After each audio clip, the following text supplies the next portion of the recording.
Hello to all of our Family Burrito listeners out there whose alcoholic crack smoking father gave you horrifying sex talk advice when you were a teenager, when he told you no sex allowed and no heavy petting. Welcome back to the Family Burrito podcast, a podcast about two sisters raised in an effed up family. My name is Christine. My sister Jessie and I created this podcast as a way to heal our alcoholic crack smoking father who gave you horrifying sex talk when you were a teenager. Father wounds, Jessie. Sorry, I'm gonna hold this dog That's during. okay. That's his name is Little Man, right? Yeah, he's trying to hump the other dog right now. Oh Lord, the one that has cancer, or does that dog have cancer? No, he's trying to hump Lucy, and Lucy's just like not having it, so she keeps growling at him. I don't blame her, girl. So, yeah, it's a whole thing. So before we started recording, you said you had a lot going on. You found out one of your dogs has cancer. Yeah, lymphoma. Dodger. This particular dog was just like left at my house because I was dog sitting, and the owners never came back for him. But I just ended up keeping him. Mm-hmm. Well, he's like 9 now, and yeah, he has lymphoma. So they gave me steroids to like stop the growth. Mm-hmm. But yeah, it's fucked. I'm so sorry. Well, what is his prognosis? Basically, like he's gonna die. It like there's no cure for it. Lymphoma in dogs, like they can give them chemo, which costs $10,000, but it's just like enough to make them feel comfortable, which is like exactly what the steroids do. Yeah. So, yeah, and then this one is just horny. Well, listen, I feel his pain in there too. He's like, oh my God. See, he's fixed, and he still is like, I need to hump everything. Yeah, I'm not fixed, but I would be the same. Poor guy, poor baby. How's your day going?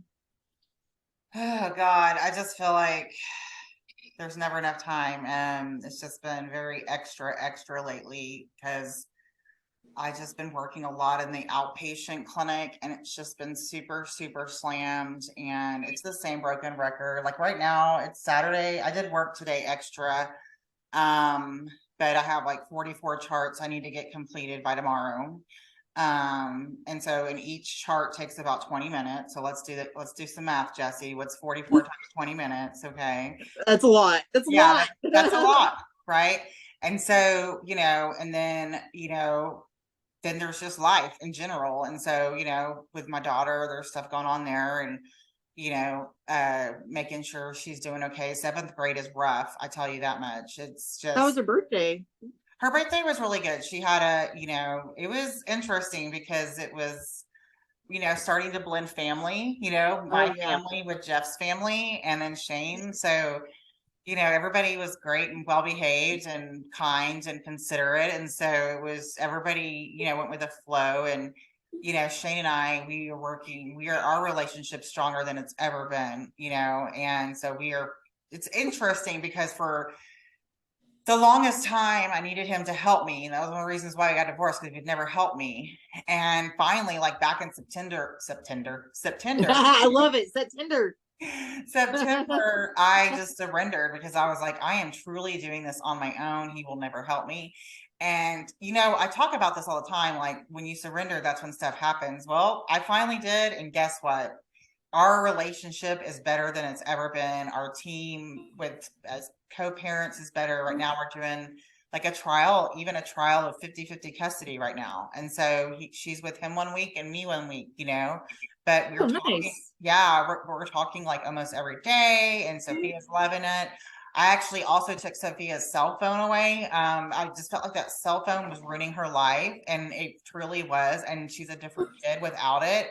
It's like youth today, they have no freaking coping skills. Like one damn thing happens and they melt down. They're like, as Jeff calls them, pussy ass bitches. I mean, I get it. Yeah. And I think part of it too is they're always on social media. They're in a computer, they're in a device, right? And they're not living real world. They're not having real world experiences except at school, which is stressful, right? And so also wearing headphones all the time. So they're missing all these cues and clues in the environment of people maybe working out a difference or being kind to one another or whatever. And so when they take those headphones off and you ask them something simply like, did you do your homework? They're all freaked out. It's just, and it's not just my daughter. I mean, even my clients who are teenagers, and I'm just like, whoa, like just the youth today, there's just so many encounters I've had where they have no coping skills. And so it's just, I think a lot of it is technology, and I think also too, I was thinking on the way home from work today was, kind of my generation. I feel like my generation was more outspoken about our feelings and how we just don't know how to deal with it. Right. And then maybe the generation before us, like they held everything in, now this generation is like, I can't cope. It's just so crazy. And I also think that like, when you are a young lady and you're starting puberty, as well, it's like one of the hardest times, I was listening to a podcast earlier actually talking about this and like how when young girls start puberty, our anxiety goes up like tenfold, and so does our negative emotions. Our negative emotions go up tenfold, and mostly it's because instinctively we know we have to protect ourselves from big bad men, right? So we're constantly anxious and we're constantly depressed and living in the state of survival because we don't trust men. Basically, like our egos don't. And it's really interesting watching her grow up in this weird ass world. I know. And she's kind of weird herself. You know what I mean? She's esoteric. She, can have, she's the one who taught me about crystals and stones. That's how I started learning about it, was through her, and she's a smart kid. She really is. And so, and she's really funny and quick-witted, I don't know what we were talking about the other day. We were talking about how love is, excuse me, I just burped, sorry. Love is progressive. It's not quick. Like if you're like fall for somebody immediately, that's not real, And we were kind of having a conversation like this, and she was like just joking around. She was like, I choose me. And so we were like screaming at 6 a.m, like just I choose me, I love it. Yeah, it's just funny. But yeah, and and also kids are just like rough these days, man. Like, I don't ever remember being, maybe you do, I don't know, but I don't ever remember in high school, like, or junior, or 7th grade, I don't ever remember someone calling me a bitch, like to my face anyways, like, so like her, friends, they were expecting her to like pay for their snacks and ice cream. And she was for a while, then she got tired of it and started setting boundaries, and one called her a bitch. Another one was jealous of her and another friend, and so spread a rumor about her that was awful. And it's just they hop from friend to friend to friend. And then on top of it, you've got the boys who they're hitting puberty, right? And they're starting to get horny and they don't have any boundaries, and then they're aggressive. Like this one 8th grader who had a mohawk and an earring, he didn't even know her and like tripped her, and for no reason, and like watched it. It's just like, and then you go, well, how do you teach your child? What do you teach them? To fight back, go tell a teacher, don't say anything. Like, it's so always defend yourself. Yeah. But it's like when you never be a doormat. But when you feel insecure and you want people to like you, like it's just anyway. So she's started therapy because to help with her self-esteem, because she also, like I've talked about, like when we're 7 years old, we have beliefs that are formed by, broken ass people who raise us. Well, I've also figured out beliefs are formed that aren't even true. Like she has this belief, and I know it has to do with around the time Shane and I were getting divorced and having a lot of problems and stuff. back to when he wouldn't help me. And we argued a lot about her homework and her grades because he wasn't helping me. And she took that in as it was her fault. So she has formed this belief that I think she's a disappointment and I think she's a bad daughter. And so no matter how much I have told her that's not true, I even bought her a journal several years ago that says best daughter ever. No matter how much I tell her that's not true, she believes it. And and our brain is funny, kind of back to that negative thinking. Like our brain, it's easier for it to think in a negative way because the caveman primitive days, right? And so what's crazy is it's called cognitive bias. Like our brain will purposely seek things out to back up that negative belief, even though it is not true. So she seeks out, even though it's not true and it hurts her, her brain seeks it out. And like the other day, I noticed we were talking about the podcast is talking about. Yeah. It's so crazy. Like the other day, Jeff and I were doing some math with her. And so because of the pandemic, she lost a lot of her basic math foundations. Yeah, so, me too, girl. So we were going over what we were doing. I can't even remember. We were doing something, but she couldn't even do the thing because it was probability problems. And she couldn't even do the probability problems because she didn't know a difference between a prime number and a composite number. So we went over that for like an hour and she started to get it. And then I asked her again and she got it wrong. And I was like, no, Sophia. And she was looking at me and I know those gears were turning. She was like, I'm a disappointment. You know what I mean? And so yeah, that sucks because it's probably like performance anxiety too. Like, I don't want to disappoint. And when you're like, I don't want to disappoint, I don't want to fuck up, that's normally when you fuck up. Yeah. You know what I mean? Like, that's me all day. Like, I'm like, okay, I don't want to piss so and so off, so I walk on eggshells. You know, and then I end up pissing him off because I was walking on eggshells. Right. And that's why you can't navigate anybody's emotions because it's a losing game. I mean, they're gonna react however they're gonna react, you know. Right. But this kind of thing, back to human design, you too, is like y'all make decisions from your spleen center, which is your instinct center. Okay. So like me, for example, I make my decision for my sacral. Give me two choices, I can pick one. With the spleen, it's instinct and it's a flash and then it's gone. And so when she is answering stuff, the first answer that comes out, it's always right. But then she starts second guessing herself because she kind of does that thing because the spleen also has all of our fears in it. Okay. And she's also an Aquarius. She's a Capricorn. Oh, she's a Capricorn. That's right. Yeah. Why did I think she was because she's on the cusp. Well, right. No, Jeff is an Aquarius and Dad is an Aquarius. Okay, all right. And so is Anthony. All these damn Aquarius, damn air signs.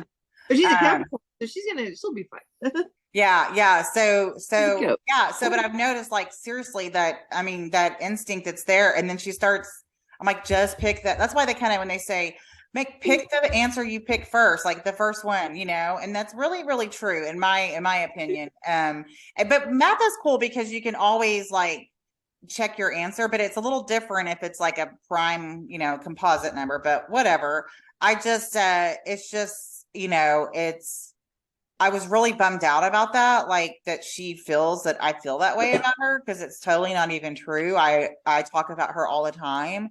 And so the fact that she feels that way is, you know, it was I was crying. I was devastated, but it's okay because now we're doing therapy. And actually, because of all of that, her belief of that, it strengthened my relationship with her father. And we're even better parents because of it. We came together instead of, you know, splitting apart, you know. That's good. Yeah. So it's been, but so it's just, and then, you know, I'm also opening my own private practice. And so that's been really, I just don't have time. It's just so frustrating. It's just, and it's almost here, February 20th, I'll be part-time at the hospital. So it's coming, it's all coming. And so I try to like also say, Christine, the thing that you're trying to feel, you can feel right now. So I was trying to do that earlier because I'll just start getting wound up with all the things I need to do, you know, and feel behind and there's never enough time. And then I'm just like, Christine, the thing that you're trying, it's not the end goal. Like there's not going to be like this pot of gold with a leprechaun at the end of the rainbow and then boom, we're done, because then you're dead, right? It's a daily journey. And the thing I'm trying to feel, I can feel right now, you know? And like one thing I've realized is like fulfillment. Like, what is fulfillment, right? Is it building a house? Is it getting a pool? Is it, bonding with a friend? Is it getting that job? Is it finally coming to understand that maybe this isn't going to work? Like, whatever it is, like, what is fulfillment? And then I figured out it's a choice. Like, I can choose to feel fulfilled right now. Right? There is nothing. We always are trying to get to something better, or, once I get here, it's all going to be great. Once I get over here, it's all going to be great. And it's not true. It's already great right now. It's already great right now, Because you are, because like, if you think about it, if your little kid self were to see you today, they'd be like, oh, she's a badass, right? So you are where you're meant to be, in a sense. It just sucks when I get it. Like, it sucks when you have to be on somebody else's schedule.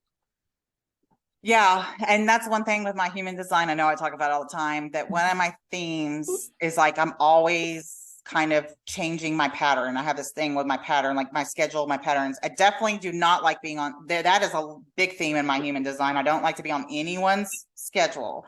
I wouldn't want to be anybody to be my boss, And so, and I get tired. I'll be in a pattern and I'll get tired of it and I'll get frustrated with it and try to get a new pattern. And I definitely see that now. I'm like, wow, it's like, so I'm trying to also work on, this is the pattern I'm in right now, and not feel satisfied, but I don't know how to explain it. I don't know what the word is, but just be happy with what's going on. Right. Just be, I guess, it is what it is, Yeah. And not be like, because like when you're about to graduate high school, like when you have senioritis, like that's how I feel when I know a pattern's about to change, a thing's about to change. It's like I get that senioritis and I'm like, I wish, hurry up, come on. But when I do that, it takes forever and I feel like more obstacles come in my way. So I'm trying to be like, well, it is what it is, but it's a work in progress. I get it, girl. I get it. Yeah, my brain is totally dead from today. What happened today?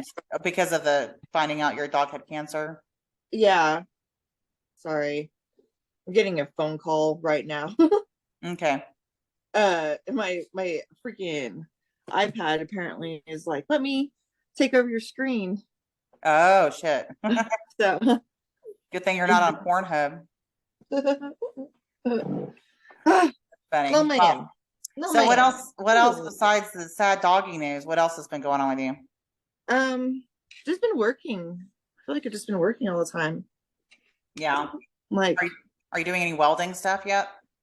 Yeah, I'm welding, and then I feel like I'm always running errands and sitting in traffic. There's just it's unreal. And then like my dogs just want to be dogs. Yeah. It's very frustrating sometimes. Right. Always running errands, sitting in traffic. Chill out for 2 seconds. That's like that's Jeff's worst nightmare, just sitting in traffic. He hates, like, he works from home, so anytime he gets out in the world and with cars, I mean, it's like all I hear is cocksucker, like, why are you hitting your brakes on the highway? Yeah. No, so this is the thing. It started snowing just a little bit today. Right when the snow started hitting motherfuckers' windshields, they started driving like dumbasses. The roads were fine. It was just little tiny snowflakes, the smallest. Yeah. Yeah. I was just like, why people? But yeah. What else is going on? What else? After this morning, I feel like that's just kind of taking over everything. Poor Dodger. Yeah. Which one was that? The one that has cancer? No, that was Lucy. She's like, say my name too. Lucy. Oh my god, poor Lucy's getting sexually assaulted by little man Squishy Bud all the time. Look at him. Look at him. He's trying so hard. I try so hard. This is how we do it. This is how we do it. do. Yeah, he's lucky he's cute. That's all I gotta say. Yeah. Yeah. He is pretty cute. Is he Uh, corgi? What is he? yeah, he's a corgi chihuahua. Oh, Lord have mercy. I know, so extra fucking annoying. Yeah. And then Carl, just like in the background. Yeah. And actually, Carl's the boss of them all, right? Yeah. Yeah. He's like the mob boss. It's like, give me my money. Yeah. Yeah. And give them their food. Put that money in my hands.